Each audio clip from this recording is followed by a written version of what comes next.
ನಮಸ್ಕಾರ ವೀಕ್ಷಕರೇ, ವಿಶೇಷ ಕಾರ್ಯಕ್ರಮಕ್ಕೆ ಸ್ವಾಗತ. ನಾನು ಶ್ರೀಲಕ್ಷ್ಮಿ ಅಭಿಜಿತ್.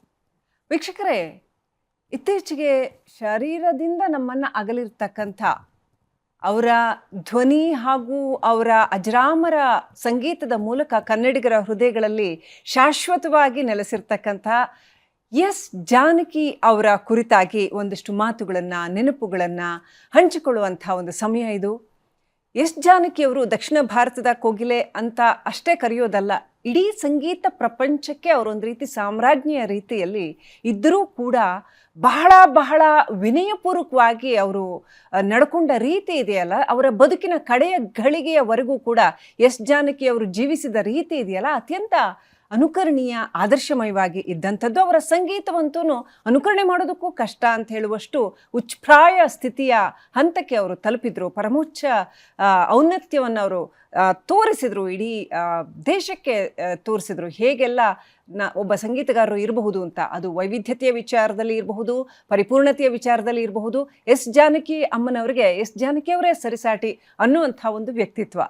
ಅಂಥ ಎಸ್ ಜಾನಕಿ ಅವರ ಕುರಿತಾಗಿ ಮಾತನಾಡೋದಕ್ಕೆ ನಮ್ಮ ಜೊತೆ ಇವತ್ತು ಇನ್ನೋರ್ವ ಅಷ್ಟೇ ವಿಶೇಷವಾದಂಥ ವ್ಯಕ್ತಿ ಇದ್ದಾರೆ. ಅವರು none other than Shri S R Ramakrishna ಅವರು.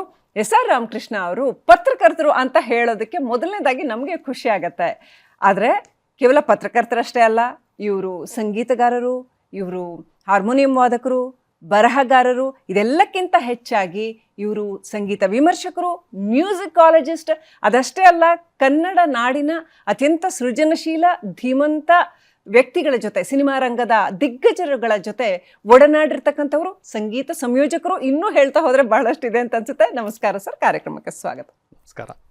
ಎಸ್ ಆರ್ ರಾಮಕೃಷ್ಣ ಅವರೇ, ನೀವು ಜಾನಕಮ್ಮನವರನ್ನು ಹೇಗೆ ನೋಡ್ತೀರಾ? ಯಾಕಂತಂದರೆ ಒಬ್ಬ ಕೇಳುಗರಾಗಿ, ಒಬ್ಬ ಅಭಿಮಾನಿಗಳಾಗಿ ನಾವು ನೋಡೋದು ಬಹಳ ಸಹಜ, ಒಂದು ಅಭಿಮಾನದಿಂದ ನೋಡ್ತೀವಿ. ಆದರೆ ಒಬ್ಬ ಸಂಗೀತಗಾರರಾಗಿ, ಒಬ್ಬ ಸಂಗೀತ ವಿಮರ್ಶಕರಾಗಿ, ಶಾಸ್ತ್ರೀಯ ಸಂಗೀತವನ್ನು ಬಹಳ ಚೆನ್ನಾಗಿ ಬಲ್ಲವರಾಗಿ ನಿಮಗೆ ಹೇಗೆ ಅನಿಸುತ್ತೆ ಜಾನಕಿಯವರ ಕುರಿತಾಗಿ?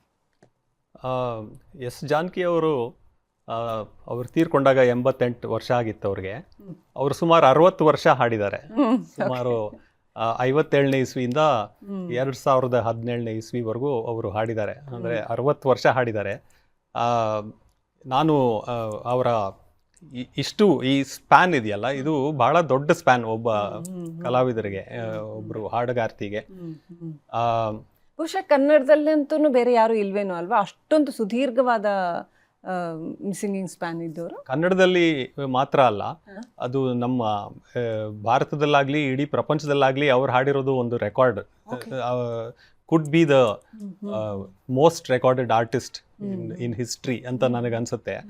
ಯಾಕೆಂದ್ರೆ ಈ 30-35 ಸಾವಿರ ಹಾಡುಗಳು ಹಾಡಿದ್ದಾರೆ ಅಂತ ಲತಾ ಮಂಗೇಶ್ಕರ್ ಅವರಿಗೆ ಒಂದು ಗಿನ್ನೆಸ್ ರೆಕಾರ್ಡ್ ಅಲ್ಲಿ ಒಂದು ಸೇರ್ಪಡೆ ಆಗುತ್ತೆ. ಅದಾದ್ಮೇಲೆ ಕೆಲವು ವರ್ಷಗಳಾದ್ಮೇಲೆ ಅವರು ಇಲ್ಲ, ಇದನ್ನು ತೆಗೆದುಬಿಡಿ, ಇದು ಈ ತರ ಇದು ಪೈಪೋಟಿಯ ವಿಷಯ ಅಲ್ಲ ಅಂತ ಹೇಳಿ ಕೊನೆಗೆ ಗಿನ್ನೆಸ್ ಅಲ್ಲಿ ಆಶಾ ಭೋಸ್ಲೆ ಅವರನ್ನ ಅತಿ ಹೆಚ್ಚು ಹಾಡಿದ ಹಾಡುಗಾರ್ತಿ ಪ್ರಪಂಚದಲ್ಲೇ ಅನ್ನೋ ಥರ ಒಂದು ಅವರು ರೆಕಾರ್ಡ್ ಹೇಳಿದ್ರು. ಆಮೇಲೆ ಎಸ್ ಜಾನಕಿ ಅವರಲ್ಲ, ಪಿ ಸುಶೀಲಾ ಅವ್ರಿಗೆ ಕೂಡ ಒಂದು ಗಿನ್ನೆಸ್ ರೆಕಾರ್ಡ್ ಇದೆ.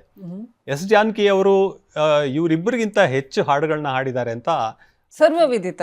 ಹೌದು, ತುಂಬಾ ಜನ ಹೇಳ್ತಾರೆ. ಆದ್ರೆ ಅದು ಯಾಕೆ ಇದು ದಾಖಲೆ ಆಗ್ಲಿಲ್ಲ ಅಂದ್ರೆ, ಅದರ ಆರ್ಕೈವಿಂಗ್ ಆಗಲಿ, ಅದರ ಡಾಕ್ಯುಮೆಂಟೇಶನ್ ಆಗಲಿ ಇಲ್ಲದೆ ಇರೋ ಕಾರಣ ಅದು ಡಾಕ್ಯುಮೆಂಟೇಶನ್ ಅದು ಅವರಿಗೆ ಈ ರೆಕಾರ್ಡ್ ಅನ್ನೋದು ಆಗಲಿಲ್ಲ ಅಂತ ಕಾಣುತ್ತೆ. ಬಟ್ ಹಂಗೆ ನೋಡಕ್ಕೆ ಹೋದರೆ ಅವರು ಹಾಡಿರುವಂಥ ಹಾಡುಗಳು ಬೇರೆ ಬೇರೆ ಥರದ ಹಾಡುಗಳು, ಅಂದರೆ ತುಂಬ ಡಾಕ್ಯುಮೆಂಟೇಶನ್ ಇದೆ ಸರ್, ಶಾಶ್ವತ ಡಾಕ್ಯುಮೆಂಟೇಶನ್ ದಕ್ಷಿಣ ಭಾರತೀಯರ ಮನಸ್ಸಲ್ಲಿ ಹೃದಯಗಳಲ್ಲಿ ಖಂಡಿತ. ಆಮೇಲೆ ಅವರು ತೀರ್ಕೊಂಡಾಗ ಕೂಡ ಎಲ್ಲ ಅವರು ನೈಟಿಂಗೇಲ್ ಆಫ್ ಸೌತ್ ಇಂಡಿಯಾ ಅಂತ ಎಲ್ಲ ಹೇಳಿದ್ರು. ಅದನ್ನ ಅಂದ್ರೆ nightingale of India Lata Mangeshkar ಆದ್ರೆ nightingale of South India S Janaki ಅನ್ನೋ ಥರ ಅವರಿಗೆ ಶ್ರದ್ಧಾಂಜಲಿಗಳು ಹೇಳಿದ್ರು. ಇದರಿಂದ ಏನು ಒಂದು ನಮಗೆ ನ್ಯಾಯಸಮ್ಮತ ಅಲ್ಲ ಅಂತ ಅನ್ಸೋದು. ಯಾಕೆ ಅಂದರೆ ಲತಾ ಮಂಗೇಶ್ಕರ್ ಅವರ ಹಾಡುಗಳನ್ನ ನಾವೆಲ್ಲ ಸೌತ್ ಇಂಡಿಯಾದಲ್ಲಿದ್ದವ್ರು ಎಲ್ಲರೂ ಕೇಳಿದ್ದೀವಿ. ಆದರೆ ಎಸ್ ಜಾನಕಿ ಅವರ ಹಾಡುಗಳನ್ನ ಉತ್ತರ ಭಾರತೀಯರು ಹೆಚ್ಚಾಗಿ ಕೇಳಿಲ್ಲ.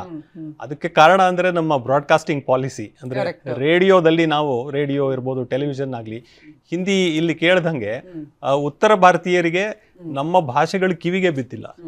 ಸೊ ಈ ಬ್ರಾಡ್ಕಾಸ್ಟಿಂಗ್ ಪಾಲಿಸಿ ಮತ್ತೆ ಈ ಥರ ಈ ದಕ್ಷಿಣ ಭಾರತೀಯರು ದಕ್ಷಿಣ ಭಾರತಕ್ಕೆ ಮಾತ್ರ ಸೀಮಿತ ಅನ್ನೋ ಥರ ಒಂದು ನೆರೆಟಿವ್ ಇದೆಯಲ್ಲ, ಇದು ಯಾಕವರು ಭಾರತಕ್ಕೆ ಅತಿ ದೊಡ್ಡ ಸಿಂಗರ್ ಆಗಲಿಲ್ಲ? ನಾರ್ತ್ ಇಂಡಿಯಾದಲ್ಲಿ ಯಾಕೆ ಅವರು ತೀರ್ಕೊಂಡಾಗ ಈ ಥರ ಶ್ರದ್ಧಾಂಜಲಿಗಳು? ಬಹಳ ಅನ್ಫೇರ್ ಇದು.